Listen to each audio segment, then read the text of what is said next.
Get roasted, nerd.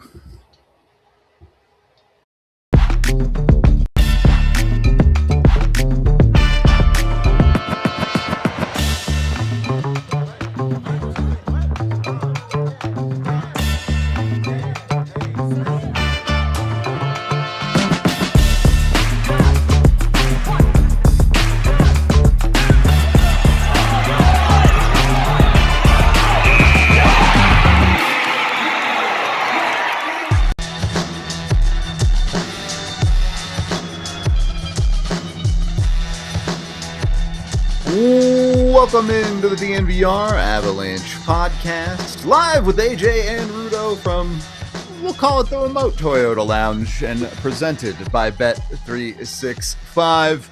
It's roster roasting season. First of all, thank you to everyone who participated. A ridiculous amount of rosters were submitted this year. Lots of fun going through all of your crazy trades. We picked a little bit of everything from the mundane all the way up to the crazy. Hopefully you got one selected, and if you didn't, there's always next year. And also, we're going to try to go through like 20 rosters, so we're going to go fast, hopefully, or we're going to go way over time. One of the two. I do also want to give some love to Puckpedia for reaching out and offering a free Puckpedia premium membership to whichever roster we like the best. So one of y'all is going to get that. They literally offered that to us this morning, so we did not know that this was going to be part of the deal, but they really like the idea, so somebody's getting a free premium membership.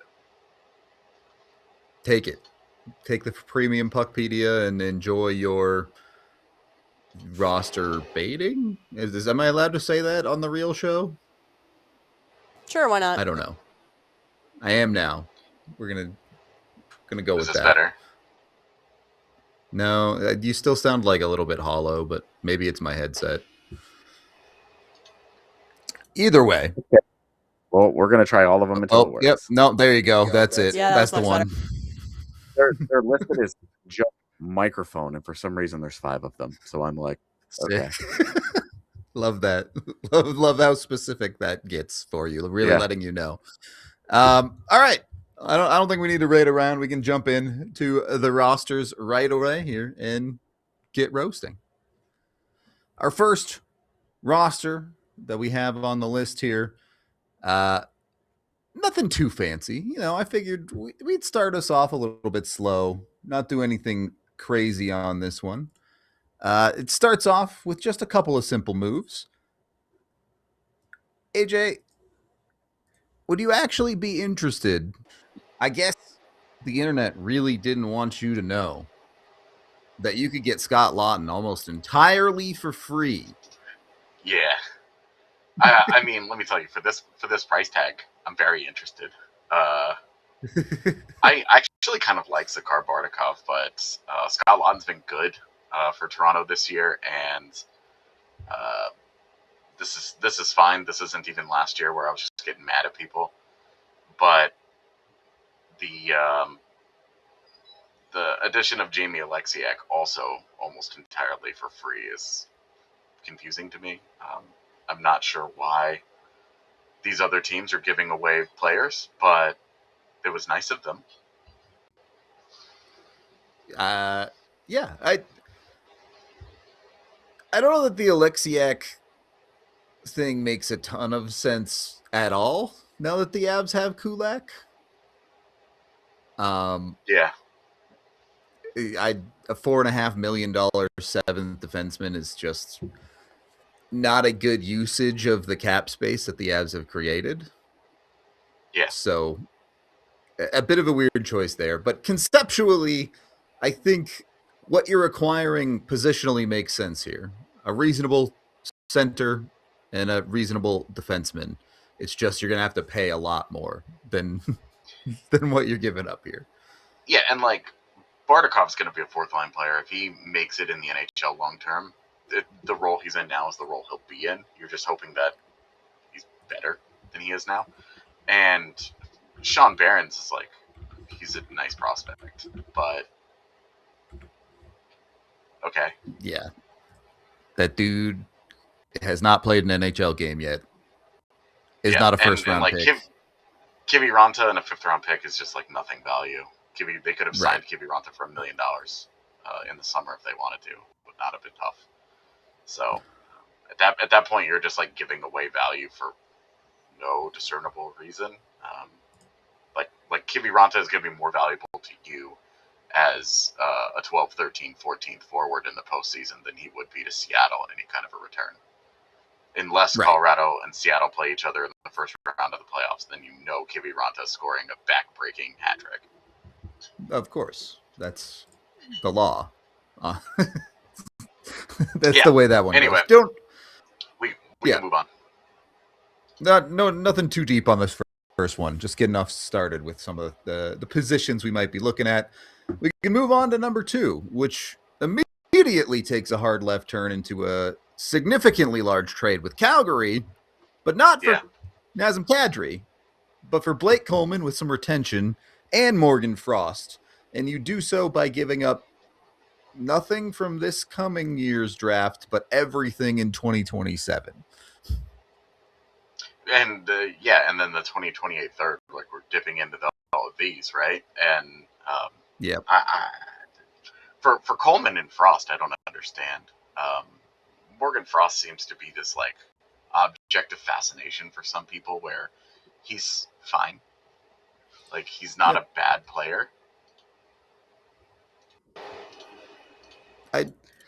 He's not a bad player. He's just better. Well, the immediate red flag, and I really like Morgan Frost, but he's the exact type of player that you put in a Jared Bednar system, and Bednar hates. The lack of motor, I'll put it that way, that Morgan Frost runs into at times makes it hard for him to be an Av. And the reality that he doesn't have the hatred for losing that you need. He's just kind of just goes about his day kind of guy, right? Like just a guy that doesn't mind it that much. And like he's not a bad player. Not a guy that I trust in a Stanley Cup winning situation. They're like, that's a hard job, and I don't think he's going to be up for it personally. So I think I'm good. Yeah. There are a couple of other ones with Frost in there as well. It's so expensive for Blake Coleman and Morgan Frost. It's so expensive. That's the price more assets crazy than what you gave up for Brock Nelson for Blake Coleman and Morgan Frost. It's tough. It's a tough ask. Yeah, that's like I'm determined to give up all the good pieces the Avs have left. I mean, I did that also. Okay, but I know what you got for it. You didn't get Blake Coleman and Morgan Frost. I did not get Blake Coleman and Morgan Frost. Like I also gave up a ton of assets, but I like the roster that I built. So would they be bad with Blake Coleman and Morgan Frost? No. But you could do better. It's for those assets given up. I'm not even getting into the Desharnais, who is a colossal misfit for the Avalanche. Yeah, you're paying a 4th-round pick for a guy who got 4 points in 30 games this year. Yeah. Big defensive defenseman, but a total misfit. Everything that does not work for the Avalanche for defensemen. He's really big, though. I do like his game. He's just very limited. It's just a tough sell to me that you're paying a 4th for a guy who's not even in your lineup if he's healthy. Ever. Get in, you're going to pay assets for a 7th defenseman, and the ideal is that he's not in your lineup, right? You're fine with that. Yeah. Right. But then he'll get into free agency this summer and just leave because you're not going to bring him back. You're not. Right. It's just not. Yeah. He's going to go play somewhere else that he might play. But on top of that, you got a right-handed 7th defenseman who can't skate. It's just a tough. It's just a really for me, it's just a really bad fit. Right idea, wrong target. Let's do one more before the break, because this one gets into a target that everyone is talking about. We have, for starters, Ryan O'Reilly and Michael McCarron for Mikhail Gulyev and a first-round pick. Cool. Yeah. I honestly don't really have a huge problem with the price. I think that's... Yeah, I'm good. It's a little expensive, but I mean, you're paying for your third and fourth line centers. I don't know why you want McCarron and O'Reilly. Does feel a little redundant, especially considering the only forward you get rid of is Kiviranta, and you're also adding McMann. Your forward core is really crowded. Yeah, and if you have like hard knowledge that Logan O'Connor isn't gonna make it, then adding another forward is fine. But if Michael McCarron's not playing at center for you, there are so many reasonably good wing options that are out there that you can go and get that like targeting McCarron for this job makes no sense to me. Now, as your fifth center, you're really digging deep on, hey, we want to make sure that we've got center depth, then I'm fine with that. But McCarron would not be in my this lineup to start the postseason. Like Victor Olofsson, Gavin Brindley, those guys would start there for me before I put McCarron on the wing. If they're still on the roster, for sure. Yeah. I don't. Did mention Bobby McMann, 2 seconds for McMann and a 5th round pick. That no issues there. It feels a little expensive to me. Also, you're Same. kind of doing silly stuff with retention that you just didn't need to do. If LOC is not in your lineup, you didn't need any of this retention besides the O'Reilly one. Yeah, because this ends up with $4.3 million left in cap space. Okay. I guess you're maximizing the Brent Burns bonuses getting off the cap this year, but yeah, and that's if LOC is actually done for the year. Right. We don't know. Of course not. And then AJ and I are noted Logan Stanley haters, so I wrote a piece today that came out like an hour and a half ago of these are guys that the Avalanche should not target and should not trade for, and Logan Stanley was on it because you couldn't ask for a bigger misfit for what the Avalanche want in their defenseman.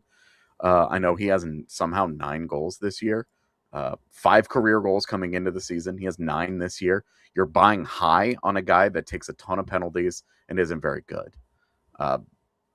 If you're just looking at, look at what he's done offensively, great. It's a mirage. It'll never happen again. And defensively, we've seen him get worked over and over and over and over in his career. It's never come around. It hasn't come around now. It's still not good. Yeah, it's just not there. It's not a guy I would trust as a 7th D even for the Avs, is what it is. I wouldn't give up assets for him. So yeah. Also, that's not going to be enough of an asset for Winnipeg to move off of him, given how much they like him. True. This is a roster roast. To do nothing. Makes no sense for them to include that guy when they could get a real offer from somebody that actually could use it. Like Logan Stanley, yeah. Look, evaluating trade value is hard, but this is a roster roast, so we got to cook a little bit, right? We also do need to take our first break of the show, so let's shout out a few of our sponsors here today, starting with the official vehicle of DNVR, which is Toyota. You can get yourself a Toyota at your local Front Range Toyota stores if you are here in Colorado. They've got a vehicle for everyone, whether it be trucks, sedans, SUVs, and everything in between. 17 vehicles with all-wheel drive. which it feels like you might need if you're navigating these trade waters, or maybe you just need a vehicle to come pick up whoever the Avs trade for from the airport. Whatever it might be, Toyota has you covered. They have 16 different hybrid vehicles and make more low or zero emission vehicles than anyone else out there, including hybrid trucks like the Tundra iForce Max. So you can get in with Toyota that way and save a little bit of money on your commute when it comes to Toyota. Find the right vehicle for you, again, at your local Front Range Toyota stores, which include AutoNation Toyota Arapahoe and Centennial, Corwin Toyota in Boulder, Groove Toyota in Littleton, Mountain States Toyota in Denver, Stevenson Toyota East in Aurora, and Stevenson Toyota West in Lakewood. Toyota, the official vehicle of DNVR and the official vehicle of the Colorado Avalanche. Let's go places. And once you got yourself into a Toyota and you get back home, you're going to want quality internet. Make sure you're getting with Xfinity because they have their 5-year price guarantee. What if you could have reliable and intelligent Wi-Fi, and what if you could keep it at the same price for 5 years? Imagine Wi-Fi that makes everything in your home work together, finds and fixes problems before you even notice them, like super intelligent Wi-Fi with a sixth sense, and it lets you stream the game even when the whole family is online. All your devices working in perfect harmony for 5 years. And here's the best part: no annual contracts, no hidden fees, and Xfinity's best equipment included. Of course, it is for select plans only, and restrictions do apply, but take it from me, a lot can change in 5 years. Championships are won, records are broken, dreams go bigger, but your Wi-Fi, it should stay reliable, and the price should stay put. You can lock in your price and unlock possibilities with Xfinity. You can learn more at xfinity.com today. Xfinity, imagine that. Second period of the DNVR Avalanche podcast presented by Bet365. Moving on to, I think, the next trade. I think we're good on this one. By the way, like over 50%, mine included, traded for Bobby McMann. I think of these rosters, certainly the most popular trade target of the Avs. And before we jump into the next one, again, thank you everyone for submitting.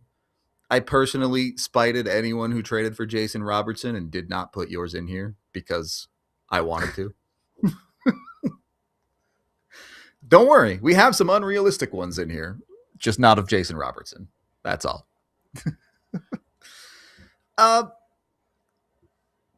People continuing to get creative with Calgary. What if instead of Kadri, what if instead of these other options, the Avs go back to the well and a guy we know they were interested in a couple years ago, and Mikael Backlund? Yeah. This one, giving up a first-round pick and then some nothing burgers, really, and then going out and getting the Bobby McMann for Victor Olofsson swap.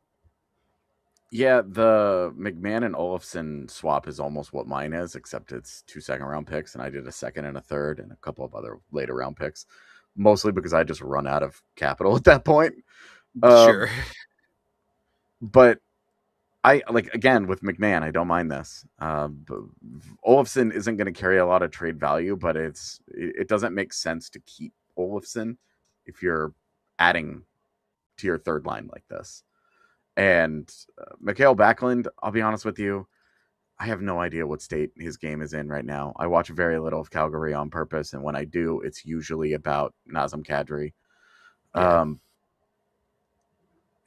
I don't know how to feel about Mikael Backlund. It's kind of a strange one to me. But okay. For a first-round pick, this is obscene to me. It feels like when Chicago traded a first-round pick for Antoine Vermette. That team won the cup, though, so maybe I shouldn't be such a hater. I guess why? You have a first round, again, last year, a first round pick got Brock Nelson and Cal Ritchie. Cal Ritchie was obviously a huge part of that deal, but a first round pick, what's the point of Bardakov and Ivan? Why does Calgary want them? Right. Those are just throw-ins, right? They don't actually have any value. Yeah. It's not like contract balancing. Yes. Backlund does have an extension. So it's not like this deal ends at the end of this season and you just go, oh, okay. It's he has a deal that it increases his money goes to 3.25 for the next 2 years. Mm-hmm. I guess I'm not familiar enough with where Backlund's game is right now. In the past, I've loved him, but right now, like, you would be getting him strictly to be you want him to be a lockdown 3C. He's not really the guy he was 2 years ago, and also kind of like you mentioned, if you're putting the first in play, why are you not taking a bigger swing? Yeah, I think that's an important part because, I mean, look, just pulling up a JFresh card, Backlund's defense is elite. It's still very good, so maybe we're just being haters here. Maybe. He still takes on hard minutes, bad PK results. Okay. All right, I'm being a hater. Well, that is the point of this show, so. Yeah, I still think a first round pick in this case, it's still very expensive. Yep. Which, for a 36-year-old 3C, it's very expensive. The thing about deadline moves is it is very expensive, but if you win the cup, no one cares. Like, that's how it goes. Also, a lot of people, just to talk about Bobby McMann a little bit, he is an expiring UFA, and supposedly his contract ask is quite high. Yeah. So, are you treating him as a true rental if the Avs go out and get him, or do you think there is an option that they can sign him? Okay. I'm treating him as a rental, depending on what's happening on the other wing. Sure. Because if Ross Colton goes, and it's like they could get to the $4 million deal, yeah. We really like Bobby McMann. We want to keep Bobby McMann, and we're going to move Ross Colton in the summer. But he's 29 years old.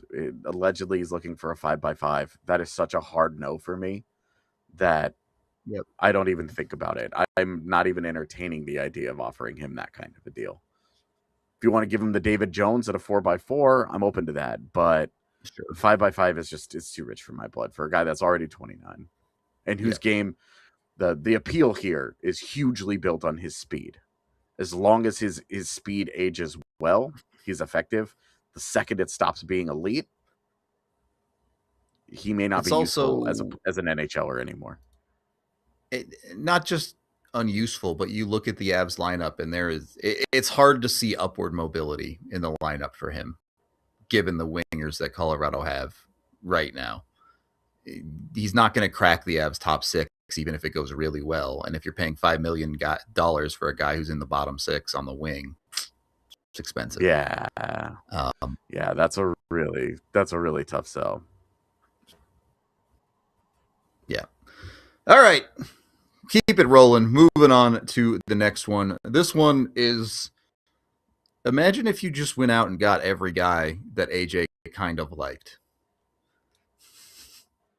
Start off by getting Eric Haula for a second-round pick.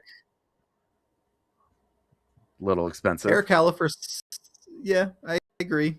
Then you go get Warren Foegele for Kiviranta and a fourth.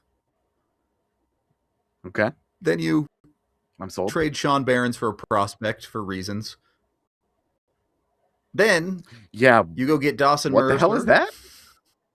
Yeah, I don't know. I don't know what the Barons move is. You go get Dawson Mercer for Ross Colton and Mikhail Guyev. By the way, just because Ross Colton wants to go back to New Jersey doesn't mean New Jersey's just going to take Ross Colton. So many of you made that trade. Yeah. Then you go get John Beecher basically for free. Yeah. And then you get Matt Grzelcyk at the end for Victor Olofsson to round out your 7th D. So to wrap up what's coming in, Eric Haula, Warren Foegele, Dawson Mercer, John Beecher, and Matt Grzelcyk are all of the meaningful additions. That's a lot of work. Was this Eric Lacroix? And I mean, I like John Beecher, but he's actually been so brutally bad for Calgary that I'm good.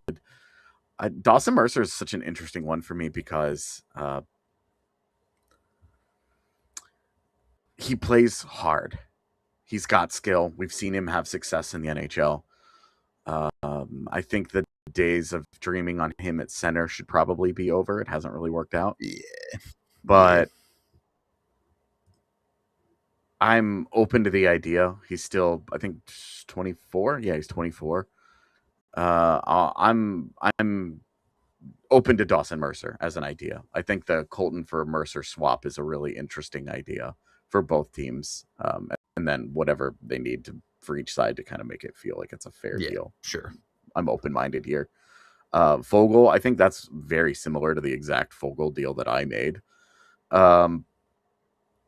Again, a lot of Kiviranta deals, and I just don't see Kiviranta is going to have value to the Avs, not really anything in trade. Yeah. And Eric Haula, as everybody knows, I'm pro Eric Haula, and the second round pick is still a little. It's probably a little much for my liking. I don't know why did Austin Bernovic make this. Is he the one that traded himself? He's to the Colorado? player this year. Yeah, he's the player that just wanted to come to Colorado this year. I'm in. Yeah. Thank you, Austin. The Grzelcyk for Olofsson doesn't make any sense to me. From Chicago's perspective, if it's Olofsson in a fourth, that makes more sense because at least Chicago's getting something out of it that they might want someday. Victor Olofsson doesn't make sense in that as the only thing. Something else. And I feel like instead of doing individual roasts, I'm just roasting y'all as a whole this year because y'all did a lot of the same things. So many of you traded Victor Olofsson as an expiring UFA to teams that are not in the playoffs. Like, Victor Olofsson holds no value to a number of the teams that you guys tried to trade him to because he's going to hit free agency and go somewhere else. I at least traded him to a playoff team, all right? I also traded him to a team that might pretend that he could be in the playoffs at some point, like might help them. I also really just don't like the fit of Grzelcyk as your 7th D. If you were fine with Grzelcyk there, you have Jack Ashan. Ashan is worse than Grzelcyk, but if you're targeting a 7th D, get a 7th D. Like, don't go out and get another small star that you kind of already could recreate inside your own system. Fair enough. This just feels like a trade package that you did a lot of work to not really get that much better. That's where I'm it's a lot of it's. I mean, I really like your third line of Foegele, Haula, and Mercer is good. I like it. It's just an expensive way to get there, and I think I probably have more problems with the Beecher and Grzelcyk things than I do the actual third line because I think it's a pretty good. It's a competitive third line. Fair enough. We can move on to the next one. Keep it rolling here. So, this one we can be very quick. What if the Avs mortgaged their whole future for an injured Sidney Crosby? And also Parker Weatherspoon. Why not? That's it. Tight. I'm completely fine with this trade. Yep. Would Pittsburgh ever do it, given that they're in a playoff spot? Probably not. They should, but I mean, adding Parker Weatherspoon in here is not a throw-in. That's a guy that could be a long-term top 4. So for sure. I really like Weatherspoon. He's good, but it's just it would be if they're open to it. This is very expensive. Just take Gavin Brindley out of there. He doesn't need to go anywhere. Just give him all these picks. That's enough. You just gave them 5 picks. If you were to do this trade, the Avs would not have a pick in the top 100 for the next 3 years. Yeah, without trading somebody else to get one. Right, of course. If you made other moves. I'm good with this. Yeah, I'm totally good with this. All right. Mortgage the future for Crosby. You heard it here first. No take backs. Just take Brindley out of that deal. No Brindley. If Brindley was the difference maker in getting Crosby, you'd do it. Of course. We do need to take our second break of the show, so let's shout out a few more of our sponsors, including our presenting sponsor in Bet365.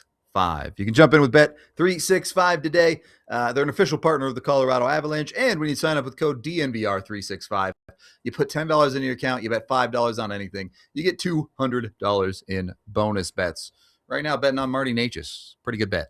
He's doing well, making me some money as of late if you want to get it on Avs betting. If you want to bet on the NHL, they have a bunch of great options, including boosted parlays every single day that you can get in on. And they also offer an early payout option. If you pick a team to win and they get up by 3 goals at any point, you get paid out immediately. So you don't have to worry about a potential comeback, and you get your prizes faster. It's a great way to get in with DNVR 365 on the code at Bet365. Again, bet $5. Don't even have to hit that $5 bet. Win or lose, you'll get the $200 in bonus bets from Bet365. So get over to Bet365 today. Get those bonus bets that you can use pretty much anywhere on the site. Of course, when you do gamble with Bet365, you must be 21 or older, physically located in Colorado. Please gamble responsibly. If you or someone you know has a gambling problem, call or text 1-800-GAMBLER today. And while gambling money is fun, sometimes you want to make sure you're making money.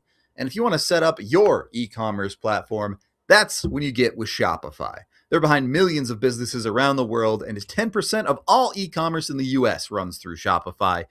You can jump in with them to get your whole own website set up if that's the way you want to do it.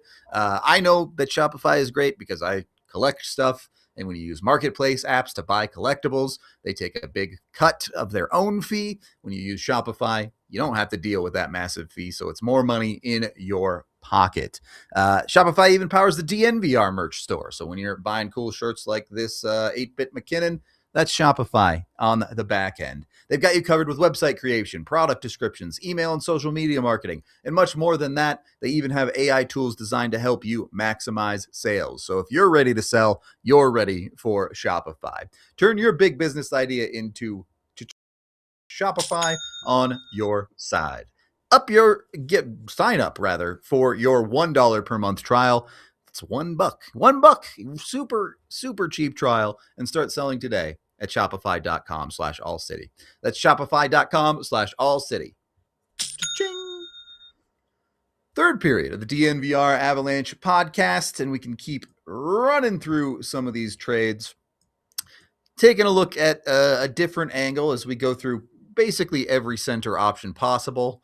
This is going the Vinny Trocheck route. They also pick up Matthew Robertson for Max Curran, a first and a second. Yeah. Pretty simple, pretty straightforward. My question to you, though, AJ, is what do you think a realistic cost to get Trocheck out of New York is? I have no idea because this trade is almost the same trade that I made for Trocheck. Mine's a little more expensive with no Max Curran. I really don't have a good feel for it because, again, I'm using last year's Brock Nelson deal as kind of a stand-in. They don't have Trocheck is not as good as Brock Nelson, and they don't have an asset like Cal Ritchie in the organization. They've got the first round pick, but it is a second round pick and then something else enough to close that gap. It's a really tough valuation. You start having a conversation with teams of like, how good do they think Ilya Nabokov is? Yeah, exactly. And then you really start having the Ilya Nabokov, even if long term he becomes a good goaltender in the NHL. Great. He's backing up Igor Shesterkin for the next 10 years. Do they really need that? Yeah. Yeah. Fair enough. So it would have to be more like how much do you guys like Mikhail Gulyayev? Sure. Pick your choice between Gulyayev and Delelche. No. You're not allowed to trade Francesco Delelche. I know you love Delelche, but I do. And this is what I like about this is that this is pretty easy. Like, okay, hey, we pay a lot for a center, and then our team is really good. Yep. And you have a 7th D that's left-handed. Obviously, not super crazy and fun necessarily, but no, it wouldn't be super surprising if the Avs only really make 1 or 2 more moves. They don't have to make 6 moves to solve all of their problems. Yeah. So that's an option. Let's continue rolling because we have to cover every possible center option. And next up is Nazem Kadri. So it's finally time to bring Naz back. Also, you went out and got Urho Vaakanainen for way too cheap of a price, but a lot of people did that. I'm not sure. Like, New York at that point is just like, we'll just keep him. Yeah. Right. You'd have to give up something more meaningful to get Vaakanainen. But Kadri with retention. It would have to be at least a 4th round pick, but I'm assuming it would need to even be more than that. Yeah.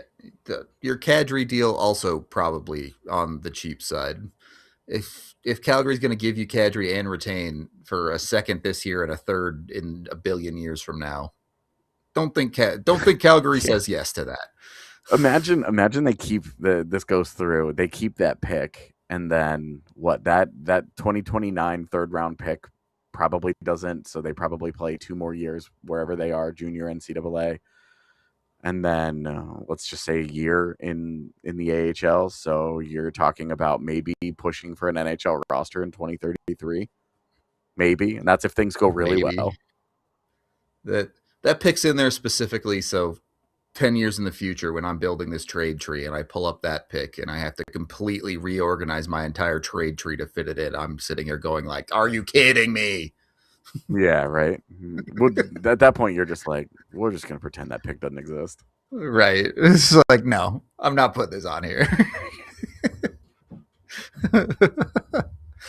Anyway, you heavily underpaid for this stuff, but conceptually, adding Vaakanainen and Kadri does make a lot of sense for Colorado. Yeah, definitely. I am fine with it. Vaakanainen would be either your 7th next year or your low-end 6th to start the year until you go out and get somebody else next year. So this is, again, as you said, conceptually, this is fine, but as a GM, this is like, I know Chris Drury kind of sucks at his job, but he doesn't suck this much. And Craig Conroy would get ripped apart for this. Craig Conroy is a press conference GM. There's absolutely no way that he's going to let that kind of a deal happen, especially with the competition for centers by the 3 Central Division teams. No shot it would be for this cheap, especially with that much retention. I mean, a 1st round pick has to absolutely be involved in the Kadri trade. There's no way they're moving him if a 1st round pick is not involved. The thing with Kadri, though, is that the contract is so onerous that I do wonder, is a 1st round pick really involved? And he's having such a down year. He has like 11 goals on the season. He's getting outscored by Parker Kelly right now, and he's playing as a first-line guy. Is the wall finally here for him? And then there's 3 more years after this for him. So Kadri's the one of the big 3 center options that we've talked a lot about, O'Reilly, Trocheck, and Kadri. Kadri's the one that makes me the most nervous for obvious reasons. I think he's also the one that's most realistically going to get moved is the problem there. And someone actually submitted one like this. I didn't include it in today's show, but in a world where you don't retain at all on Kadri, maybe I could see a 1st round pick not being involved. But if there's retention there, I just don't see how Calgary moves on without a first. Yeah, if I'm giving up a 1st round pick, I want max retention. I want $3.5 million. Yeah, that's fair. Because then you could, if Kadri's costing you $3.5 million, then you're a lot more comfortable with whatever caliber of play you're getting out of him. Yeah, fair enough. Alrighty, let's do one that AJ is gonna hate. What if the center they went out? For real? Yes. Oh my God, who made this? Half the names I feel like we can't even say. I think I'm allowed to say these things.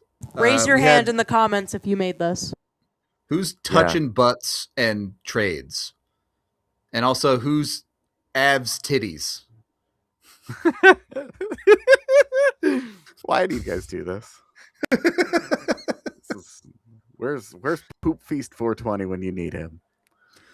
No kidding, brother. That's Brayden a deep Schenn, cut. That's a deep cut.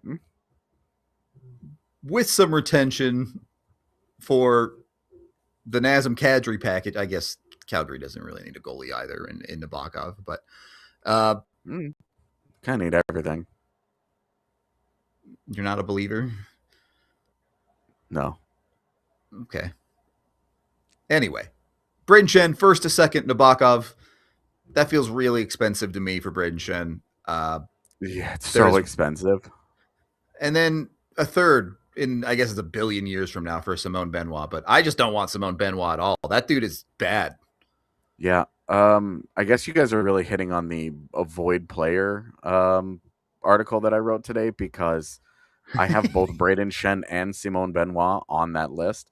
Now, Schenn is a more complicated one. Simone Benoit is just a hard no. I appreciate how he's carved out a career. He does a lot of the things that you really like, the professionalism, the heart and soul, the gritty stuff. Lots of hits, lots of block shots, good size. Like, there's so much that you can like about Simone Benoit. No puck skill, and he gets rocked. I mean, he just gets shelled on a regular basis. He blocks a lot of shots because they take a lot of shots with him on the ice. A third pairing defenseman should not have that many block shots. So, no thank you. He's just not very good. And Brayden Schenn is, I think he could be a functional 3C, but you would need to retain. They would need to retain quite a bit of money, and that is so expensive. Way cheaper than that. Yeah.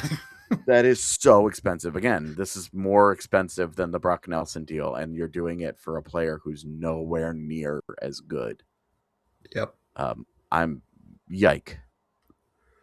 One big single yike. We've got a yike, official yike roster roast. Put it on the list. Yep. Keep it moving. We still got a ton to get through. Next one. There's some interesting stuff in this. I don't know how realistic it is. AJ, if Dylan Holloway was actually available to the Avs, how aggressive would you be? Aggressive-ish. Sure. I'd be interested. But again, you're talking, this is a wing. Yeah. So my aggression towards another wing is probably lower. Like, it's probably tempered aggression. A first round pick for a winger, for sure.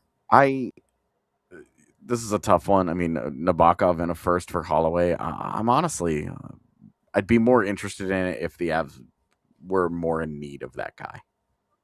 Sure. Like, as much as we might think, oh, well, Val Nichushkin is having a tough year and Holloway's young and he could be around for a long time, that's exactly what St. Louis is going to think too. So I don't know why they would do that when he could be. It takes them 3 or 4 years to rebuild. He's still in his prime, coming out on the other end of that. So it just doesn't really track for why they would be interested in that. But I mean, yeah, Dylan Holloway's a good player. I'd of course be interested. He plays a hard, heavy game, and he scores goals. Yeah, good player, but also I think extremely unlikely that St. Louis is going to trade that guy, and certainly not in division. Dawson Mercer for Ross Colton trade pops up again, but this time the twist is the Avs also get Cody Glass.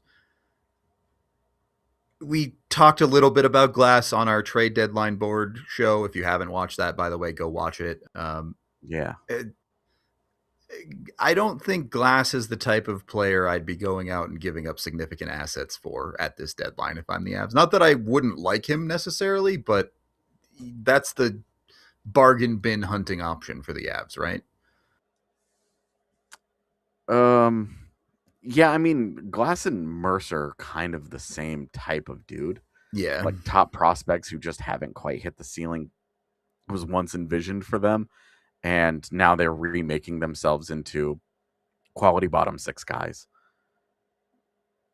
I would have hesitation going out and getting multiple players from bad teams. They're bad to for a reason. Important roles for you, right? Like that makes me just a touch nervous. Like, if this is working for them, because neither one of them has an onerous salary. If it was working well for either of them in New Jersey, why would New Jersey be moving on from them? Like, Ross Colton is arguably worse than Dawson Mercer. Same caliber of player, honestly, as Dawson Mercer. Mikhail Gulyev is expensive for Cody Glass. It's kind of a strange fit for me. And then you add a second-round pick on top of that, and it's just like, this is... I will say a team like New Jersey, who it feels like has been floundering for a couple of years and is struggling to turn the corner. Maybe there's a universe where they decide they need significant change and you start moving out some of those pieces. Yeah. But I don't know that Mercer and Glass are guys that they're actively looking to shop. So I think Mercer is a guy that they've been shopping for a while. They're afraid to move on from Mercer because he blows such a tantalizing player. Right. Yeah, he blows up somewhere else, then that's embarrassing for you, but also you lose a really good player and you're not going to get great value. But the longer it's gone on, like the lower his value gets because it's just not working the way that they wanted it to. So I think that there's real merit to, again, a Mercer Colton based swap as a change of scenery for two guys that probably could use it. But all the rest of these pieces would go around Cody Glass, and that's really expensive. I just don't think that this checks any boxes for what the Devils would want. Right. I think that's fair. All right. On to the next one. This one is another Kadri deal. I haven't looked at all these, so some of these I'm seeing for the first time. Yeah. Holy this one moly. for Kadri. What the? Yeah. Definitely more realistic price, but maybe even too much of a price. Also, I don't know why Calgary would want guys like Victor Olofsson. It's, I'm assuming, done to just make the cap work. And then a swap of Ross Colton for Warren Foegele. Sorry, go ahead. It might just be like a contract like we saw. Oliver Shillington wasn't an important part of the deal last year, but yeah, he got thrown into that deal too because please take this contract off our hands. Right. The Warren Foegele swapped for Ross Colton, if you want to go that way about it. Obviously, LA makes no sense. Well, LA has been looking to move on from him, but yeah, I don't know. Yeah. That price, that price makes no sense to me. Yeah, right. The Avs are not getting a third along with Yeah, getting the third, like, please take this guy off our hands. Just do it for like a 4th round pick. Right. Like, just do it for a mid-rounder. Yeah, all of this doesn't make sense to me. And using Ross Colton as one of your last like decent trade pieces from your NHL roster to go and get a guy that LA is actively like, we're pretty open to moving this guy. Yeah. The 3rd round pick, I don't know why they would be so desperate to make this deal that they would give that pick. So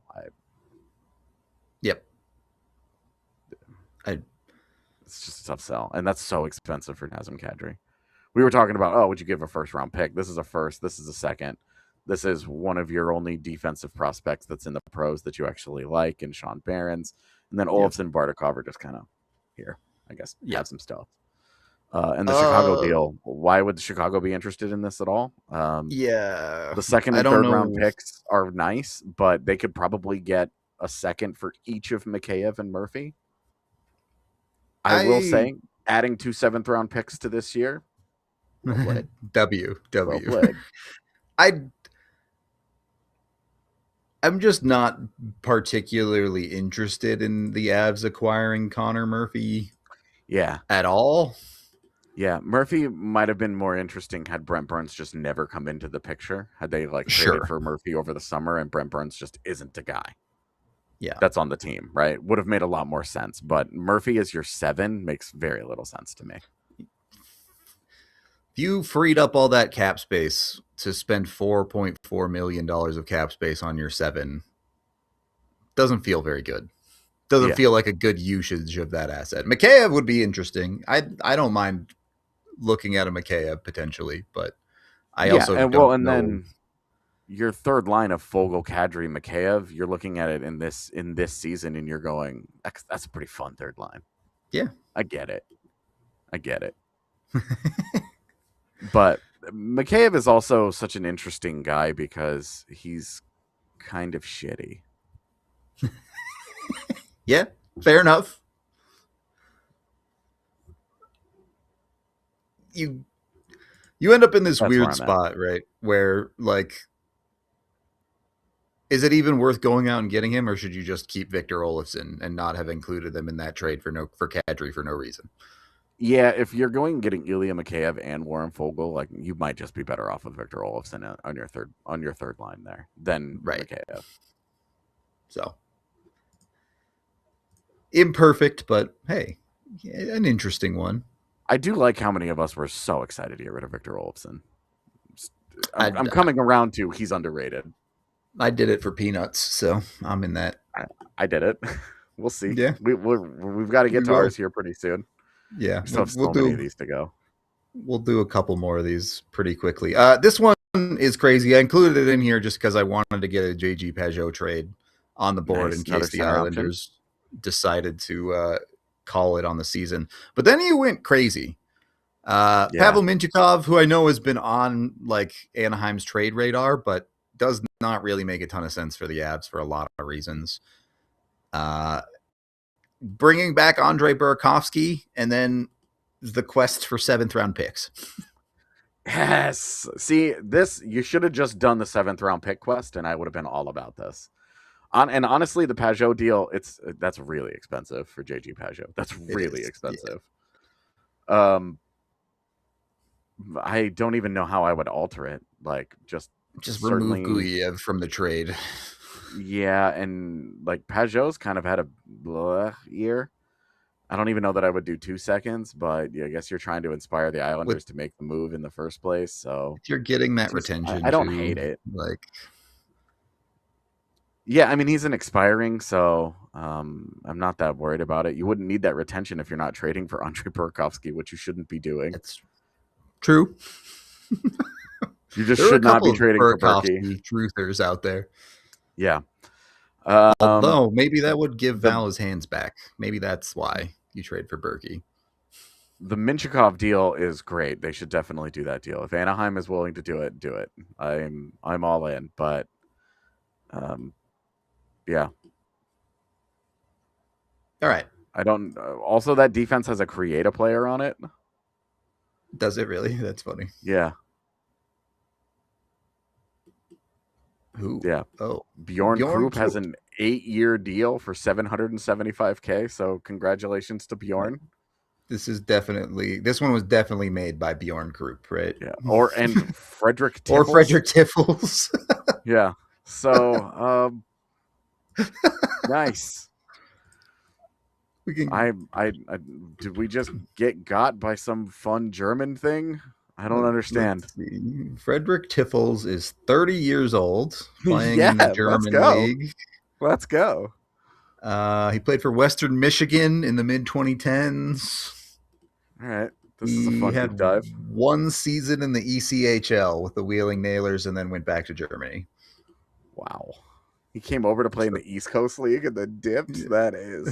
That's a tough one. All right. So Claudia, definitely German. Confirmed. Next trade can move on to here. This one very quickly. We don't have to spend any time on it. But what if you did that Sidney Crosby trade we showed earlier, but instead you did it for Travis Sanheim? Yeah. 3 first-round picks, a second, and a fourth. And the note underneath says, it won't let me go beyond 2029, but the offer here is as many futures as it takes. Fun. So I really like Travis Sanheim. He's a really good player, and he'd be a lot of fun on this Avalanche defense. But, wow. The Eric Haula deal, again, I mean, a second-round pick feels expensive for Eric Haula in my eyes, but throwing in a couple of fifths and Ivan just feels personal. So, I don't know about that. Oh, Frederick Tiffels is Leon Draisaitl's best friend. That's great. That is interesting. Is that true? I don't know, but I like. No, it's somebody in our chat is saying this. I don't know. That makes it more likely to be made up, probably. Yeah, because they're super reliable, AJ. Yeah. I don't know. It's weird that they put those two random people into the deal. So anyway, the Haula deal is expensive. I like Haula. And if you're going to get Travis Sanheim for all that, he better be really damn good. Yeah, he would have to be probably replacing Devon Taves, but he's a right D. So, well, I guess he can play the left too. But anyway, next trade, as we're technically in overtime now. This one, I don't really know how to gauge the price of Luostarinen. I can't even say his name. A lot of you traded for him, though. So, yeah, I think everybody sees Florida as kind of this wounded duck where it's like maybe you can pick off a good player. But yeah. I think Luostarinen is a guy that is too important to their third line and like right in the middle of his prime. And that's why Evan Rodriguez is the guy that they'll move instead. And if you want to go and get Erod, he was really good here. And he could come back here and actually play a proper role this time. Yeah, there was 1 or 2 Erod trades if Florida is out of it. Also, look, I like Dmitry Kulikov, but going out and trading for a 7th D that has 2 more years on his deal, I'm good. This is nothing. This is a total cap dump for them. I mean, Bardakov, 2/4 and a second. This is nothing. They could get more than that for Luostarinen on his own if they seriously put him on the block. He's a really good player. Fair enough. We can continue going. We can skip this next one, Tiff. It's just kind of a rehash of stuff we've already talked about. But then we get into some nonsense where what if Seattle wanted to get rid of Jared McCann and Shane Wright? And the Avs sort of a realistic world. Yeah, but the Avs giving up Marty Necas for it isn't as realistic. Why would you do that? I mean, you know how much worse this makes you? Yeah. That's a tough one. And then added on with another Colton for Mercer swap, but this time Jonas Siegenthaler is the extra guy, and then Warren Foegele gets picked up again. All right. Siegenthaler's sick. I'm super about that part of it. If it was just this trade, I would be super into this. Again, I don't know if this is what New Jersey wants, but a first, a second, Ross Colton and Mikhail Guliev, who we know they really liked at last year's deadline. They went hard after Guliev during Avs Devils trade talks. So I like that. Giving up a second-round pick for Warren Foegele is completely unnecessary. If there was a second-round pick on the table, Warren Foegele would already be in somebody else's city. Would already have left the Kings. This McCann and Wright thing is... this makes you so much worse. I hate it. If I was a bigger believer that Wright was going to be a legit 2C in the future, I might be able to talk myself into it, but you're still talking about going. You're then going from Mikko Rantanen to Martin Necas to Shane Wright, and like you need Wright to be awesome. I mean, we talk about it all the time, right? Awesome. It's really hard to win a trade when you trade the best player, and Martin Necas is very clearly the best player in that trade. So he would have to be awesome. I can't say this enough. He would have to be awesome to replace any of this. All right, you can skip the next one, Tiff, and bring up the thumb. So it would be absolutely wild for Ottawa to trade Brady Tkachuk for Val Nichushkin. Well, he hates Canadians, apparently. My question is more, the Brady Tkachuk thing is fun, whatever. And then there's absolutely zero universe where Owen Power gets traded by Buffalo while they're in a playoff spot. But the fun idea to bring Victor Olofsson back to Buffalo, though. That's pretty funny. Well, the interesting concept here for me is what would it look like if the Avs were actually considering trading Nichushkin? I have no real feel for it, but his production is down. His consistency is down. and his risk is still sky high because any misstep results in a 1-year suspension. So, yeah. Fair enough. I don't think any team. He would have to play way, way, way, way better for any team to believe that the juice is worth the squeeze. The Avs are kind of just saddled with it. Sure. Yeah, I think that's a fair take on the position. And then we have one more before we get to our own personal ones. I hate to break it to you guys, the Avs are not bringing Bo and BYRAM back. Yeah, why would you want him? He is once again not very good. He's being hard carried to any of the success that he has had. Yep. He's just not very good. He's a good offensive defenseman, but that's not what made him so special during the Cup run. His defense, which he's never really shown to that level again, is what made the Cup run so good for him. Yep. I really like the Coleman deal for the Avalanche. I don't think Calgary would do that, but too cheap. I think it's a good start. And then this JG Pageau is hilarious. 4 7th-round picks for 4 straight years. I love this. That's what the extra second is for. A second for Pageau and a second for 4 7. I love all of that. I mean, you could have just done this and stopped, and I would have been super on board. All right. Let's get to our own. I suppose we'll do mine first, just because I have it right here. It should also be noted that we don't ever take these super seriously either. We do this like you guys do. We're just like, we'll just do some shit. We're having fun with it. But also feel free to roast me. That's totally fine. I started off with Kadri. Never that hard. But okay, I didn't do it in that order. I started off with Bobby McMann for just a second-round pick, which is I know is an underpay. A single second-rounder. Yeah, I know is an underpay. But my thought process was like, just let Toronto stew in it, and when no one wants to give them a first for him, the Avs will be there waiting. All right, swoop in at the last minute and give them one single second-round pick. Not even like a mid or not one of their fourth that they have. No, because those are gone. Look, I needed those picks for something else. So funny. I flopped Victor Olofsson for Eric Gustafsson and a pick. I don't know why. I don't know what this obsession with Eric Gustafsson is, but we all have a guy. It's entirely because, look, the Avs went out and got Nathan McKinnon's best friend and Arturi Lehkonen, and they won a cup. So this time go out and get Gabe Landeskog's best friend and win a cup. Yeah. Okay, yeah. That's so funny. That's so funny.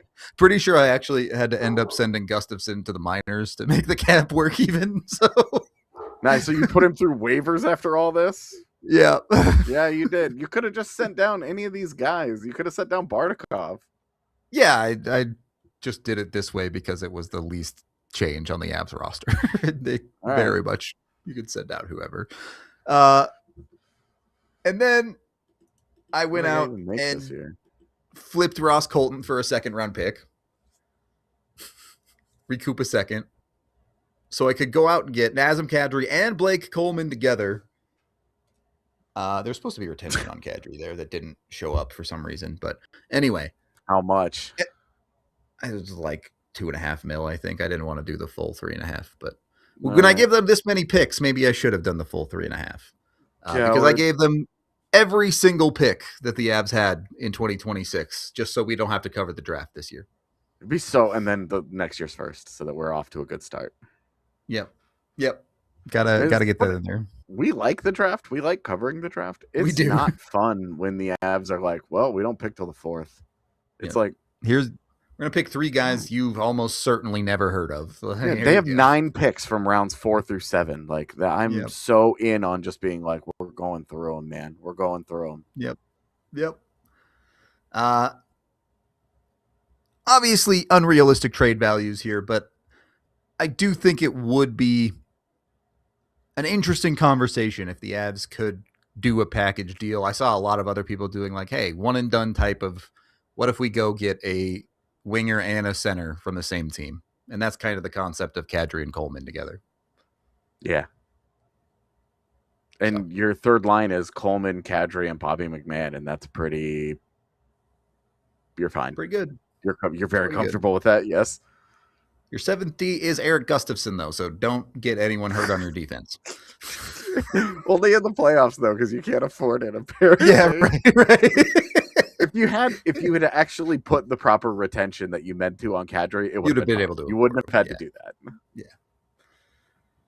Anyway, feel free to roast me in the comments and or on Twitter. That's my roast-worthy roster. AJ, what did you do? Nothing special this year. No Josh Norris deal. It's honestly very by the book. Yeah, I had to get a 7th round pick, obviously. So I got Haula Foegele in a 7th. I gave up Bardakov in a 4th because I wanted to move out the contract, and I figure, hey, maybe they'll like him. And the 4th round pick's kind of where I think his value is right now. Sure. Yeah. I originally had another 4th round pick in there, and I was just like, no. I got stubborn. Too much. Yeah, I got stubborn. And then Trocheck, Robertson, and then obviously the Vancouver 7th I thought had value because that'll be maybe the first pick of the 7th round. So I was like, give me that one. This is a primo 7th round pick. Ross Colton, a 1st and a 2nd. Again, I just ran out of assets where I was comfortable because originally I'd done the Bobby McMann deal before this. I had to go back and redo all of them so I could add in the 7ths. Because I forgot about my own bit while I was making my roster. This isn't enough. I really like Robertson, though. So whoever had Trocheck and Robertson earlier, you and me, buddy. You and me. Yeah. I really liked it. And then obviously Bobby McMann. And then the San Jose 6th, again, like a primo 6th round pick. It's going to be pretty high 6th. So, and Victor Olofsson, again, that's just a cap whatever. And then I gave him a 5th round, Philadelphia's 5th round pick. So it felt fun. And a 2nd and a 3rd because again I'm out of assets. I mean, I do that Bobby McMann and I wasn't going to give them a 1st. I was not giving a 1st for Bobby McMann. Once again I got stubborn. So yeah, I felt great. I could not get a 7th out of Toronto though. Okay, I wasn't going to take a 2027 7th rounder. I wanted this year's one. Year. Yeah. And they only had a 6th, so I was like, I guess I'm forced to take this. Sorry. It wasn't like I skipped out on it. I wanted to do my own bit. They'll and acquire then my 3rd line 7th when they move OEL somewhere, and that can be your 7th. My plan was with that 6th round pick to trade down for 2 more 7ths. No, there you go. So, yeah, and then my 3rd line became Foegele, Trocheck, and McMann, which I think would be a huge problem. Very, very good. My only question for you is why would Toronto care about Victor Olofsson, and why would New York want Ross Colton? They wouldn't.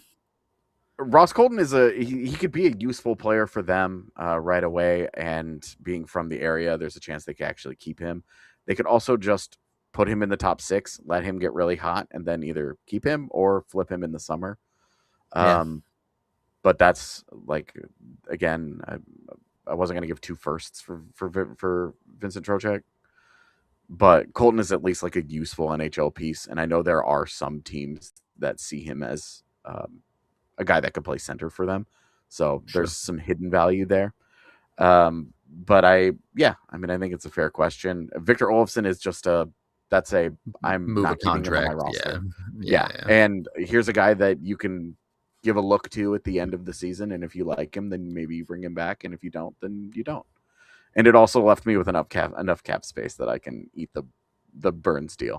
The Burns bonus. That's the truth. Yeah. So yeah, all right. I'm comfortable with all that. Well, and I kept Kiviranta. I have Kiviranta and Robertson, and I demoted Brindley. He's in the AHL. Yeah, I mean he can pass through waivers. Or rather is a waiver exempt, I should say. Yeah. All right. There you go. I think AJ pretty clearly won between myself and him, but I mean, you traded all of the picks in the draft, man. You weren't taking this seriously either. I was not. And I had about 15 minutes to make my roster, so I didn't have a chance to do I'm going to go trade a bunch of stuff for Nick Paul. The random stuff that I usually do. I didn't have a chance to do this year. Sometimes GMs have 15 minutes to the trade deadline to get it done. So realistic. on that front. I hope y'all enjoyed this one. I don't know. We'll probably pick one of you randomly to win the Puckpedia prize. Yep. We apparently do have one super chat as well before we get out of here from Pin King, who says, extremely bad idea. Keep the top 2 lines and top 2 D lines. Trade everyone for Crosby, O'Reilly, and Ovi to fill the empty spots you just take from the Eagles. Okay. I don't think any of those teams would say yes to that. I don't want Ovi. Even if you did, why would Washington take all of your bottom 6 players? They don't have any need for those guys. Yeah. Also, apparently, it was Rytown that gave up the world for Brayden Schenn. Rytown. You knew better. You knew what you did. Also, I would like to add, though, so much respect for coming in and being like, that was mine. But don't blame it on being tired. All right. We all do dumb shit when we're tired. It's cool. That's a true desire coming out, okay? My entire life is doing dumb shit when I'm tired, so that's all I got. That's all I got for this one. Hope y'all enjoyed. That's the second pod. If you got your one on here, congratulations. One of you may find a subscription to Puckpedia very soon. If you didn't make it on, there's always next time. The free agency day roast my roster is not that far away, so you'll have another chance to get on the show. And I should be in town for that. Yeah, that'll be fun. I should be in town for that, and I will hopefully have all Wizard garb back. So let's go. Yeah. I mean, I'm going to call the Rizzler and definitely tell him he needs to show up for this one. Was busy today. Had stuff to do, but next time. He's been busy for like 2 years. We are going to wrap up today's show, but we do appreciate everyone hanging out with us. This has been the DNVR Avalanche Roster Roast presented by Bet365. We love you guys. We all silly like the mayor.